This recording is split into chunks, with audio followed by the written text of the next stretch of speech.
Hello everyone, Anjita kitchen में आपका स्वागत है। आज मैं आपके साथ एक ऐसी इंडियन मिठाई की रेसिपी शेयर करूंगी जो सभी की फेवरेट होती है, जिसे बनाना बहुत ही आसान है। बस आप कुछ बातों का ध्यान रखेंगे तो आप भी इस मिठाई को बिल्कुल बाजार जैसा घर पर बना सकते हैं। तो चलिए इसे बनाते हैं। यहाँ पर हमने 2 लीटर फुल क्रीम गाय का दूध ले लिया है। इसे चलाते हुए एक उबाल आने तक गर्म करेंगे।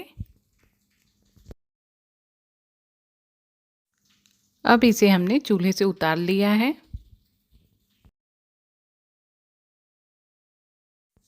अब इसे चलाते हुए ठंडा करेंगे जब तक इसका भाप हल्का सा हट न जाए। फिर एक बाउल में 2 चम्मच विनेगर और 2 चम्मच पानी डालकर अच्छी तरह से मिला लेंगे, क्योंकि दूध का हमें छेना बनाना है। अब धीरे धीरे करके एक एक चम्मच जो विनेगर का घोल बनाया है उसे दूध में डालकर इस तरह से चलाते हुए दूध को फाड़ेंगे। ध्यान रखिएगा, दूध में हम विनेगर थोड़ा थोड़ा करके ही डालेंगे, इससे पनीर बिल्कुल सॉफ्ट बनेगा। अगर विनेगर वाला घोल आप एक साथ ही डाल देंगे तो इससे पनीर की सॉफ्टनेस चली जाएगी और पनीर हार्ड हो जाएगा। चमचम बनाने के लिए हमें पनीर बिल्कुल सॉफ्ट चाहिए। अगर आप रसगुल्ले बना रहे हैं तो इसके लिए भी पनीर सॉफ्ट ही चाहिए। यहाँ पर हमने दूध को अच्छी तरह से फाड़कर इसका पनीर बना लिया है। अब इसे हम छान लेंगे। ऊपर से पानी डालकर पनीर को अच्छी तरह से साफ कर लेंगे, जिससे विनेगर का खट्टापन निकल जाएगा।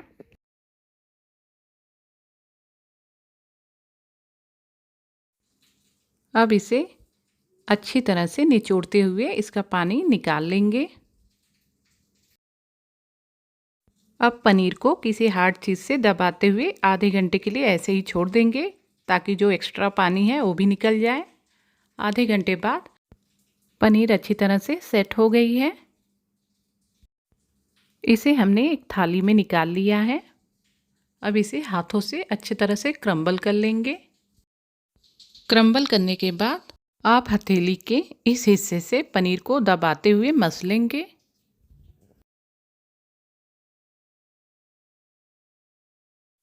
इसे हम तब तक मसलेंगे जब तक पनीर हल्का सा चिकना ना हो जाए।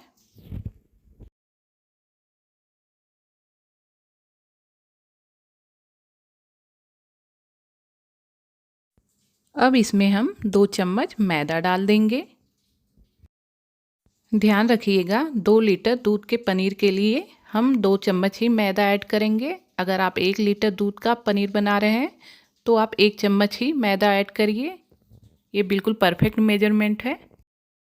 मैदा ऐड करने के बाद इसे हमने 7 से 8 मिनट के लिए और अच्छी तरह से मसल लिया है। जब इसकी आप गोली बनाएंगे तो आपका हाथ बिल्कुल घी से चिकना हो जाएगा। तो समझिए अब ये अच्छी तरह से मसल कर रेडी हो गया है।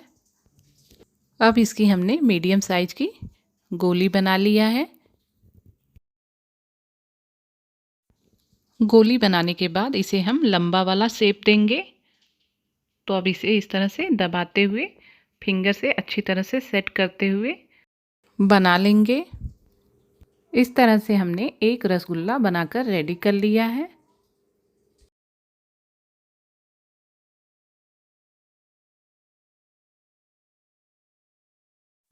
इसी तरह से बाकी की जो बचे रसगुल्ले हैं उसको भी बनाकर रेडी कर लेंगे। यहाँ पर 2 लीटर दूध से हमने मीडियम साइज के 19 से 20 रसगुल्ले बनाकर रेडी कर लिया है।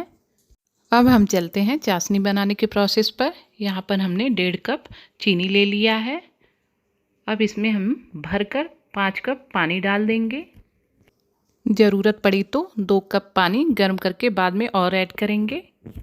चीनी पानी में अच्छी तरह से घुल जाए और एक उबाल आने के बाद एक एक करके रसगुल्ले डाल देंगे। फ्लेम को हाई पर ही रखेंगे।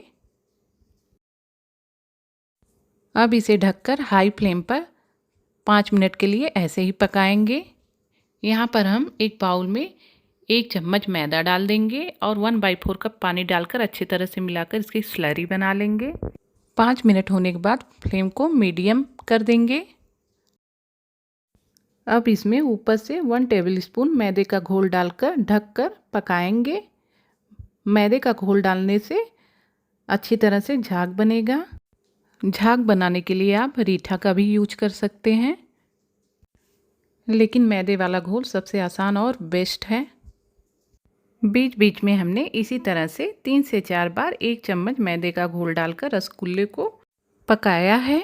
अब रसगुल्ला अच्छी तरह से पक गया है, इसे चेक कर लेते हैं। एक बाउल में हमने पानी ले लिया है, उसमें एक रसगुल्ला डाल देंगे। रसगुल्ला जब नीचे बैठ जाए तो ये पककर रेडी हो गया है, इसे एक बाउल में निकाल लेंगे। चमचम बनाने के लिए मावे की फिलिंग रेडी कर लेंगे। एक पैन में आधा कप दूध और 200 ग्राम मावा डाल देंगे। यहाँ पर हमने मार्केट वाला मावा यूज किया है, आप चाहे तो घर का भी बना लें। मावा जब अच्छी तरह से मेल्ट हो जाए तब हम इसमें केसर वाला दूध डालकर अच्छी तरह से मिला लेंगे।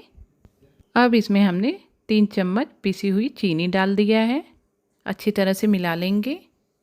3 से 4 इलायची के बीज को अच्छी तरह से कूट कर डाल दिया है, इसे भी मिला लेंगे। जब मावा अच्छी तरह से गाढ़ा हो जाए और तले को छोड़ने लगे तो इसे उतारकर ठंडा होने के लिए रख देंगे। ये देखिए रसगुल्ले ने चाशनी को अच्छी तरह से पी लिया है।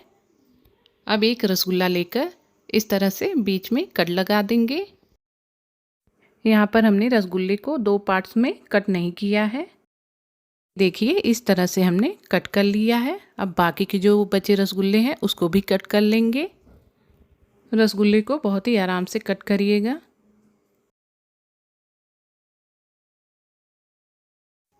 अगर आपको मेरी रेसिपी अच्छी लगती है तो प्लीज़ चैनल को लाइक, शेयर एंड सब्सक्राइब कीजिए।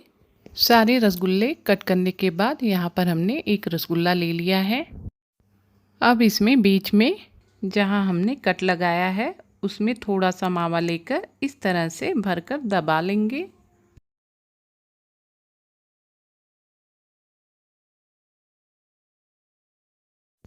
इसी तरह से बाकी के जो बचे रसगुल्ले हैं उसमें भी हम मावा भरकर रेडी कर लेंगे। इस तरह से हमने घर पर बहुत ही आसानी से चमचम बनाकर रेडी कर लिया है। लुक तो बिल्कुल बाज़ार जैसा नहीं था, लेकिन टेस्ट बिल्कुल बाज़ार जैसा था।